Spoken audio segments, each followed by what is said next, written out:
ಕರುನಾಡಿನ ಹೂದೋಟದಲ್ಲಿ ಅರಳಿದ ರಾಜಪುಷ್ಪ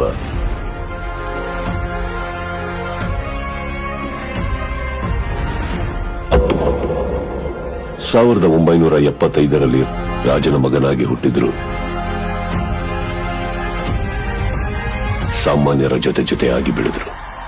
ಪುಟ್ಟ ವಯಸ್ಸಲ್ಲೇ ಬೆಟ್ಟದ ಹೂವಾಗಿ ರಾಷ್ಟ್ರ ಪ್ರಶಸ್ತಿ ಕೂಡ ಪಡ್ಕೊಂಡ್ರು.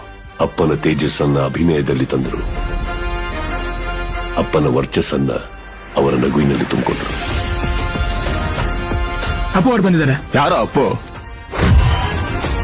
ಅವರು ಮುಟ್ಟಿದ್ದೆಲ್ಲ ಹಿಟ್ಸ್, ಕೊಟ್ಟಿದ್ದೆಲ್ಲ ಬ್ಲಾಕ್ ಬಸ್ಟರ್ಸ್.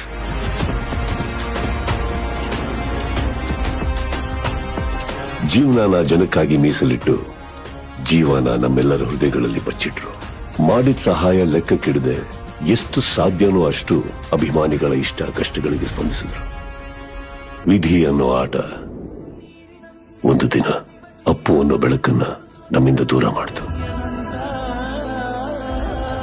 ಆ ಒಂದು ಜೀವಕ್ಕಾಗಿ ಕೋಟಿ ಕೋಟಿ ಜೀವಗಳು ಹಪಾಪಿಸಿತು.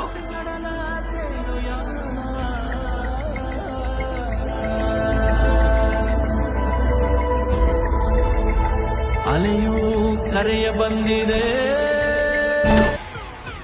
ಕರ್ನಾಟಕದ ಕೋಟ್ಯಾಂತರ ಹೃದಯಗಳಲ್ಲಿ ಅನುಕ್ಷಣ ಇರೋ ಸ್ಪಂದನೆ ಅಂದ್ರೆ